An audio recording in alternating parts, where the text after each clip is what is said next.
Hey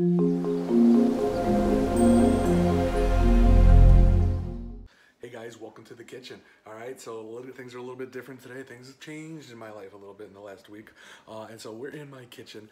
Baby's in the next room. Zonker's right down here, and so we are going to get into Iran, and we're going to do it super quick. And here's why we're going to do it super quick. It has nothing to do with things that have changed in my life. Here's why we're going to do it super quick, my friends. You know the stuff now. Now we can just say it's unitary. You know what that means. We can say it's a unicameral. You know what that means. I don't have to go through each step of the way and explain things. So you can be like, oh, unicameral.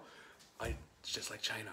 Okay, it's different than the UK. You can start making those comparisons right away with all of these steps along the way. And so I can explain a little bit of the vocab that we need, but for the most part, you know the stuff, and so that's automatically gonna make our lecture a little bit shorter today, okay? So welcome back. We're looking at Iran today, and why do we wanna look at Iran? Well, first of all, it is associated with what we think of as Islamic fundamentalism. So second, it is atypical and unrepresentative of the politics of Islam and of the Middle East.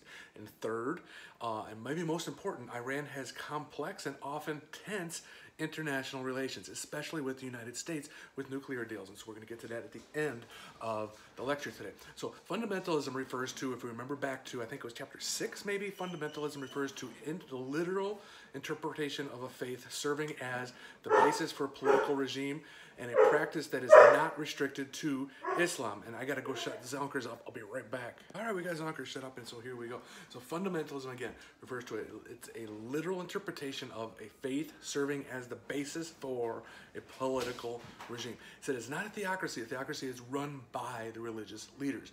Fundamentalism is the basis for the law, okay? So if the United States were to, their 10 laws were the 10 commandments, that would count, okay? So a little bit different, so we're making those connections now. So it is a practice that is not restricted to Islam, but we often think of it as Islamic, okay? Only about 10% of the world's Muslim population are Shiites. This minority group is distinct in its position on the rightful successor to Muhammad. About 60% of the population in Iran is Persian, and some of the ethnic minorities are Sunni rather than Shiite. And so we're going to see some issues, and I think that you're going to be watching that video about Sunni and Shiites with Mrs. Skoma. So pay attention to that video, my friends. Iran is a large country. It's about the size of Alaska, and it's barely smaller than Mexico. The population is very young, and it is larger than the UK. The 2017 electoral victory of Rouhani has been credited to the young population. They're coming out to vote in the UK, in Iran, and they are not in the United States. Things to note along the way, okay? Iran has the 4th largest oil reserves and the 2nd largest national gas reserves in the world. So you bet you can see what's going to happen here with riches, okay?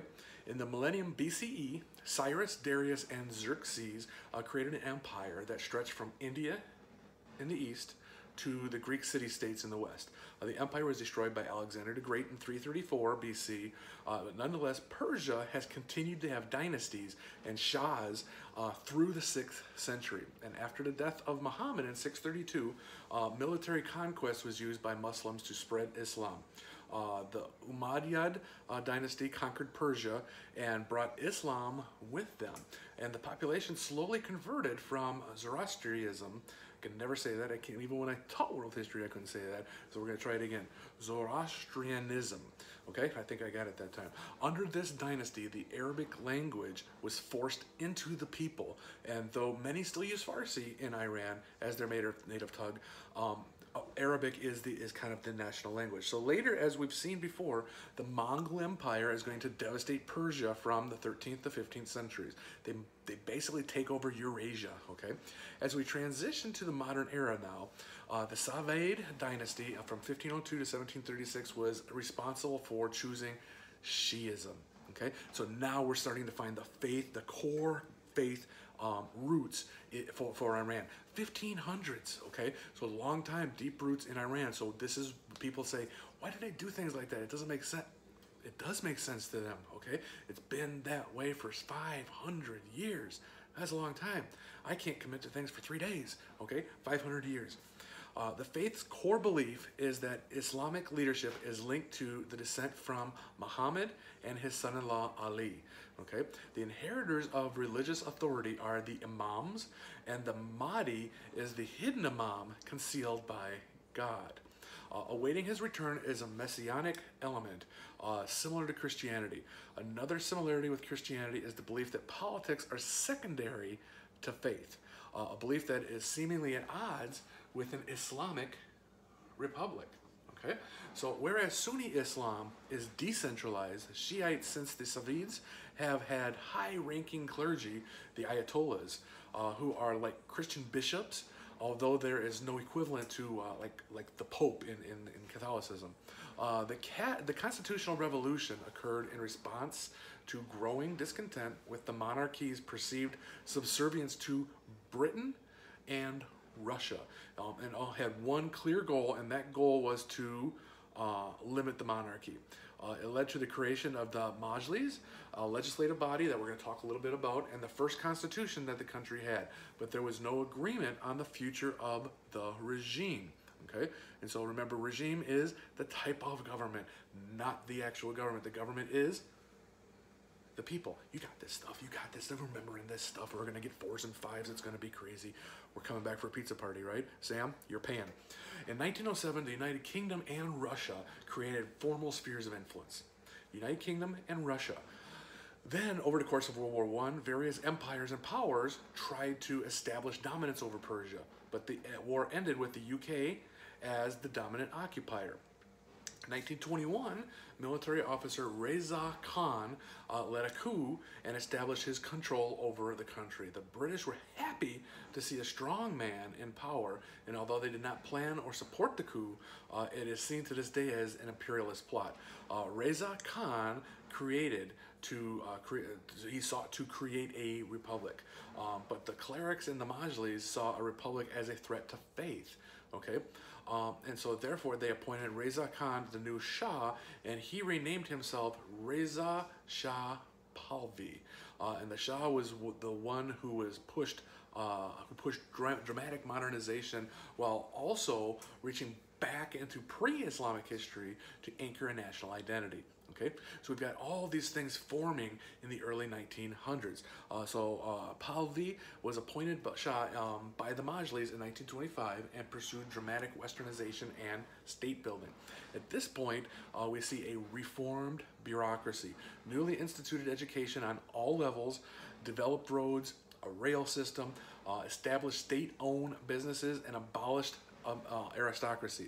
We're also seeing at this time a centralized military and extended state control.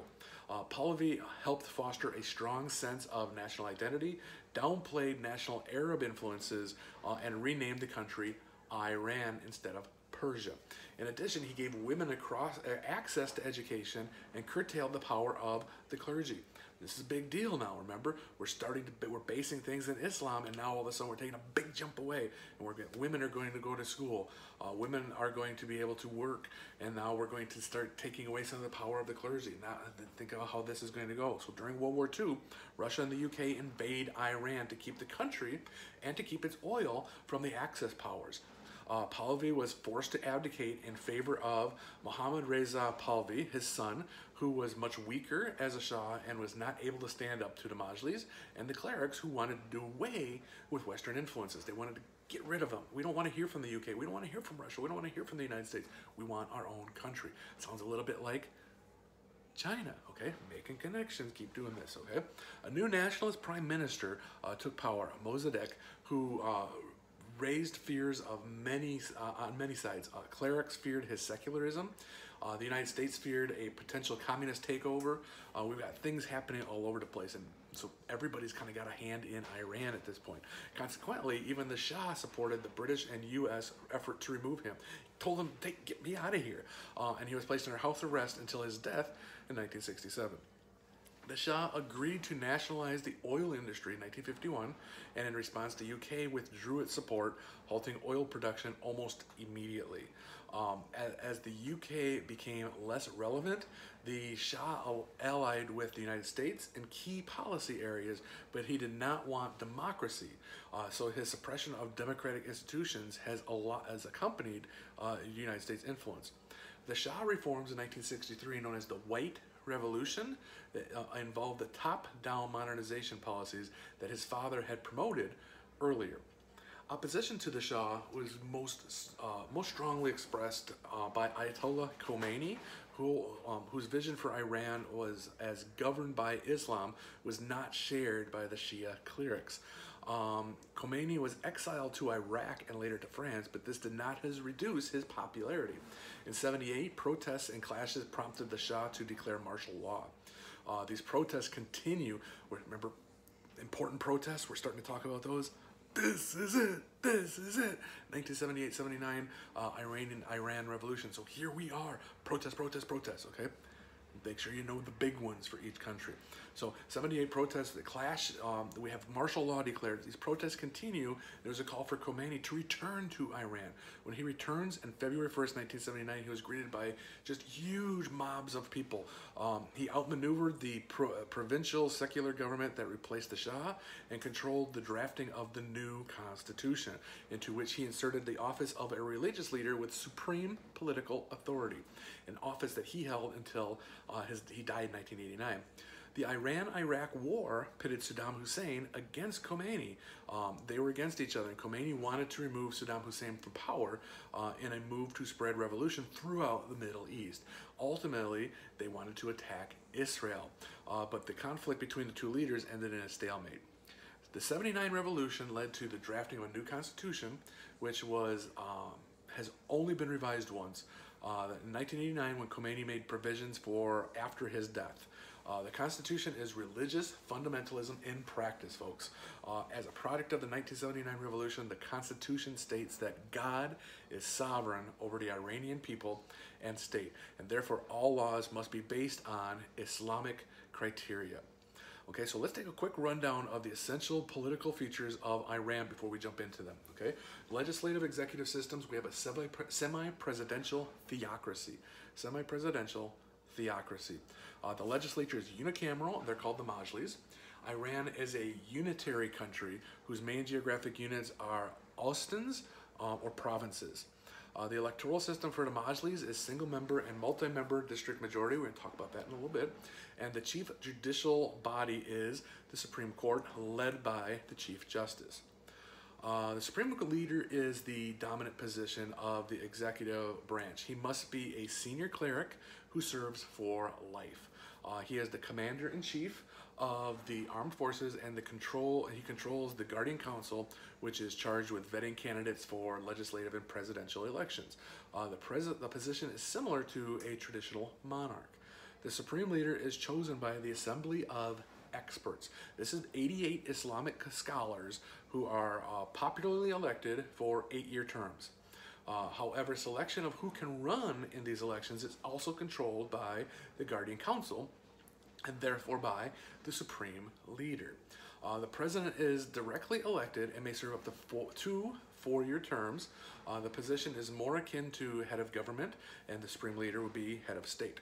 He has no veto, the president does, and cannot call elections, and while he can sign treaties, he cannot determine foreign policy because he doesn't control the military. Currently under Rouhani, who was elected in 2013, the presidency is at its weakest. However, his re-election in 2017 may be a sign that the institution is starting to gain strength again. The fact that his leadership contributed to the 2016 nuclear deal certainly helped him win re-election. The members of the Majlis are directly elected for 4-year terms with the task of legislating according to divine law. So we've got common law, we've got code law, now we have divine law given from God. There are currently 17 women in the Majlis, and there's 1 seat each for the Zoroastrian and Jewish communities and 3 for the Christian community. So there is some diversity, and it is guaranteed to them. However, what are those seats going to do in the Majlis? Not a lot, right? They're not going to be able to overpower anybody, so it's almost like throwing them a bone, but they do have some representation. The Guardian Council consists of 6 lawyers nominated by the Chief Justice and approved by the Majlis, and 6 clerics appointed by the Supreme Leader. So 6 of them are voted by this, are put on there by the Supreme Leader himself. Okay, it can review laws made by the Majlis for consistency with the Constitution. If it finds a law to be inconsistent, it will send it back to the Majlis for revision. And if it feels the revision is not satisfactory, it can send the law to the Expediency Council, which just sounds fun. The legal system is derived from the religious law called Sharia. We talked about that. The Chief Justice is appointed by the Supreme Leader for a 5-year term and is required to be a cleric. The Supreme Court is beneath the Chief Justice and is entirely staffed by clerics. Revolutionary courts deal with matters of national security and are quick to sentence people to death. In fact, the only country that executes more people than Iran is China. And think about how big China is, billion people versus Iran. So that should tell you how many people Iran is really executing. Be sure to check out page 520 that shows the structure of their government. It seems scary and weird at first, but when you start leading all the arrows, we can see how the Supreme Court or the Supreme Leader kind of runs things, and how where the people have some power and where the Supreme Leader has the bulk of the power. So direct elections are used for the Majlis, Assembly of Experts, and the presidency with very high voter turnout, which we do not have here in the United States. Majlis elections use a mixed electoral system with runoff elections. Look those up if you don't remember them. The Assembly of Experts uses single-member districts with no runoffs. The Guardian Council oversees all elections and frequently blocks candidates for elected offices. I think our text says that over 1,000 people were blocked from running for office in 2017. So it's a big deal, okay? Ideology in Iran is complex and divided between religion and state. So make sure you pay attention in the text between the difference between the quietists and the principalists, okay? We're looking at people who want the state to be powerful, people who want it to be ruled by religion versus not religion, okay? And so there's kind of a clash going on there. Iran practices mercantilism and is the definition of a resource trap with their oil industry, of course. Oil production is under state control and is a major source of state revenue. Iran is also a rentier state. And so we haven't talked about this. We're going to take it back a second for this. A rentier state is going to be, this is a new vocab term, and it means that Iran gets most of its national revenue from a resource that is sold to other countries, namely oil. So if we stop and think about it, what if all of a sudden trees become what we decide to run cars on? Iran crashes their economy, right? Because all right, guys, sorry, phone call came through. I don't even know who it was, and so we didn't answer it, but I got to think about where I was at here. So Iran practices, the rentier states, that's where we're at. So a rentier state, Iran is also a rentier state, which is a new vocab term. It means that Iran gets most of its national revenue from a resource that is oil. So the whole country can just collapse if we decide to switch to a new resource. And so they're uber dependent on that. We're going to see that again in Nigeria. We're going to see how it hurt Nigeria, okay? The biggest foreign relations issue in Iran is going to also be their biggest current issue. We talk about those usually separately, but they kind of mix in together here. And that is acceptance from the West, especially when it comes to nuclear. Pay attention to the nuclear agreement that was signed in a couple years ago, 20-something, okay? Pay attention to what that means. And now Iran, within the last week or so, is starting to roll back some of those sanctions, saying we're not going to go along with that. Do to us what you wanted to do. We're not going to follow the rules, okay? So Bush actually labeled Iran as part of the axis of evil. Axis of evil, okay? Trying to show the dangers of them going nuclear with their weaponry. And so there is a concern there, and so there are a lot of countries who are refusing to trade with Iran, refusing to trade with countries who get oil from Iran. And so there's some things happening there because of them wanting to go nuclear and wanting to have that power. And so that's definitely what we want to look at. The other thing that the book mentions, and we want to pay attention to this, and I think it's in your reading questions, is that there's a huge drug and alcohol problem right now in Iran, and so we want to pay attention to that as well. So guys, that's it. Again, you might notice that this was a little bit shorter, but that's intentional, okay? What we should be doing now is absorbing the content and then comparing it to other countries, comparing it to the UK, to Russia, to China, and then next week Mexico and Nigeria. put it all together the week after that, we've got 4s and 5s on that AP test. So now with Iran, we have a frame of reference for everything, and we are able to compare. Okay, so that's it for today, folks. I love you. I miss you. I'll be back with you soon. So have a great day. The test is coming in 2 weeks. Be ready now. We'll see you later.